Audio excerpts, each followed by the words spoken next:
Hello YouTube world, and thank you for joining me for this first look at the new Croods 2 trailer. We have been waiting 7 years for this already, so let's jump straight into it.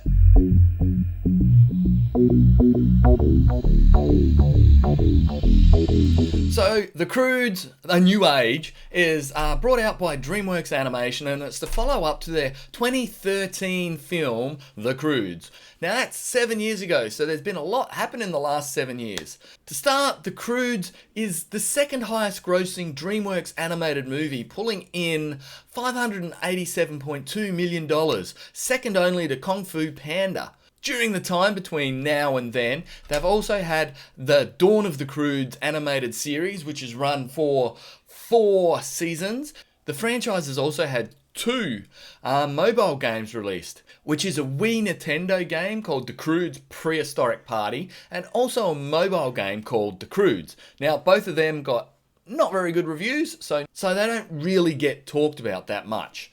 But let's get in and have a look at this new trailer. The first thing I want to talk about with the trailer is the 2 halves which we do see in the colour palette. Like they did with the first movie, it is all very dark and dreary, especially in the cave. It looks like they've taken a similar approach to this movie as well, where in the outside world where we will find our characters to start off with, we'll find them in a very desaturated world, which is very much of these blues, which when you watch the trailer you can see where they've pulled and replaced shots because that blue theme runs from what I'm guessing is going to be very much in the start of the movie. Now, this first shot, one thing I really wanted to draw your attention to is there is beautiful simple shapes here as we're looking at the characters on the ground. But the big thing about if we just look at our main shapes with a very low horizon line, these are off balance within the frame. There is so much dead space over this side, which doesn't help the composition of the shot. So what they've done, which we can notice very trickily as we go to our second shot, is we've got our yellow colour here, but we've also matched it with a brighter yellow colour over this side. And we've actually pulled off some balance within the shot by using colour. Now, let's have a look at the second shot. As we move our framing around and our characters start to move, you can see that the yellow shot, the yellow which we had over here, is now magically gone. And I love my face reaction. Gone! And the silhouettes that we've had to start off with have all changed as well. So we've now actually pulled our characters all center, and I really like these shapes of these characters. This cat, he's so cute, but he's changed the silhouette shape which they had before from the first shot. So now the shot is balanced by losing that little yellow light off to the side.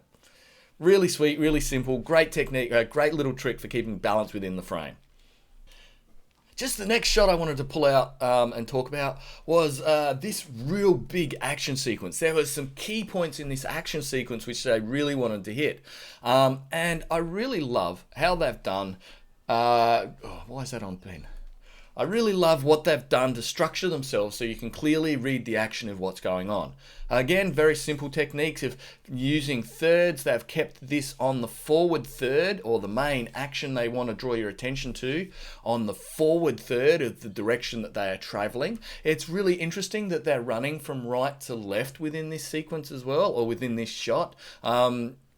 For many Western audiences, that's going to seem backwards, but depend on how they run it and, you know, the shots around this as how they lead you to be running right to left, it'll work. But we can clearly see that their main focal point is up in the top left of this particular shot.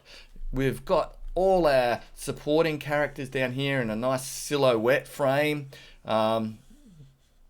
Down in the bottom so that you can see the motion all happening down the bottom frame. But the big clear point which I want to pull out of this one is there's no lines or anything that cross Eep's silhouette as she's actually doing her main action. I thought that's really cool that they've been able to shape everything perfectly. There's nothing breaking her silhouette within this frame as she comes in and does her main action. Even the kangaroo's just nicely on this third, getting his head kicked off, or his head butted off. Keeping within this idea of clear silhouettes and framing, we get to this frame. We've got some clear shapes of the characters here, but what I want to draw your attention to within this particular frame, beyond the, again, something which they've done is they've kept a really low horizon line down here, but we also have this clear shape which is actually breaking the silhouette, so it's included all together. Now what this has allowed them to do is to then give Grandma her own space to walk from being the front of the frame on the right to the back of the frame on the left, and she doesn't have any intrusions back here or anything to break her silhouette. So they've given her a clear path literally to walk to her death. As we're trying to drive an audience's attention somewhere, a really great technique which shows off really well within this shot is to use the eyes of the characters to lead the eye of the audience. So if we look at all of our characters, they are all spying or all looking directly down onto what's drawn your attention. So you've got all these leading lines with the gaze, drawing attention to dead center. And like I said at the start, I really dig the difference between their outside world or the beginning world and as soon as they get to the farm, because all of a sudden there is greens, there is reds, there is yellows, there's blues. There's not just that fairly monochromatic blue which they start off with. This is something which is just, with technology, has got to a point of beyond ridiculous now. But the amount of hairs that get rendered in a single thing and being able to groom and comb hairs and have hair as its own particular asset. Because there are people, if you don't know, there are specific groom artists, people who just can drive hair and make hair designs and the way hair and fur move. Groom artists are amazing and I absolutely admire what they can do. Another thing I really dig within this trailer, really seeing, is a smear frame. Just because the camera works so quickly, we fly straight past his face and look at it, it's all smeary. I mean, that just gives me kind of, I love seeing that and I love being able to find stuff like that. The first one I want to pull out goes along like this with the audio. Isn't it strange how this food grows in perfectly straight...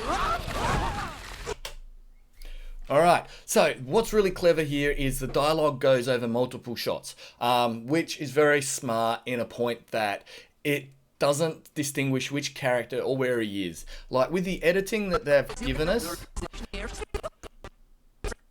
and because most of us have known the voice or you get an idea about who's talking, it is implied that he's talking from this point here. Now, we never actually see his lips moving, so we don't know if he is saying it at this point, but we can look at it here, and from the flow of the story, it's implied that he's talking at this point, and then all of a sudden, the trap is set off. But you can see that the set has changed. He's no longer out in the farm by himself. So I'm interested to see how this actually runs through the story. And the last thing I'm going to talk about is this last bit of editing which pulls this trailer together, is this last sequence. What's that? Kill circle. Today is a good day to die! Hey everyone, you'll never guess what I found out! Sorry, honey. We thought you were a predator trying to kill us. No, never apologize for an effective kill circle. Alright, so the bits I want to pull out of this is how far out the lip sync is, and the words are to this. There are 2 points where it really sticks out. The first one is when Grandma goes, "It's a really good day to die." Today is a good day to die! Because her die chant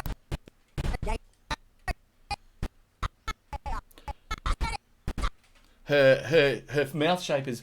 Her mouth shape has hit the shape before the words even come out. So in a feature film, they would be nitpicking this to pieces. So either this is incredibly rushed or they've intentionally taken a different line which she won't say at that point. Die! Hey everyone, you'll never guess what I found out! His owl comes a long way after he's hit in the face. Sorry, honey. But this particular shot is the one I really want you to pay attention to. Her lip sync is spot on. So when she's saying this, We thought you were a predator trying to kill us. now watch his lip sync here to the line he delivers. Never apologize for an effective kill circle. Effective kill circle doesn't have any lip sync to it. He's already hit his final pose. So out of the movie, he's not going to say that. I don't reckon that's not going to be the line. What I think they've done is they've had these actors all in their, in their recording booths. They've come up with some great jokes, which they normally do in big films. You let your actors go and improvise and make some cool stuff up. I think they've come up with a really cool joke, which isn't in the movie. They've pulled it out and they've made it into this trailer piece, and I think it works great. I mean, it's fun. It really does. It leaves you with a great kind of feeling to it. It's a great line. It's a good joke. But just because how much attention I know people in studios actually make, especially to lip syncing and animators, the animator didn't have this line to work with. It's not the line he's animated. We thought you were a predator trying to kill us. Editors have just gone, let's just put this line over the top because it's funny for the trailer. Never apologize for an effective kill circle. Effective kill circle, he just doesn't say. And that's my wrap for the Croods 2 trailer. Thank you so much for watching through this with me and actually listening to my gibberish as I've gone on. Please leave a like or subscribe if you've made it all the way to the end. Until the next time you join me for another video, I'll say bye-bye.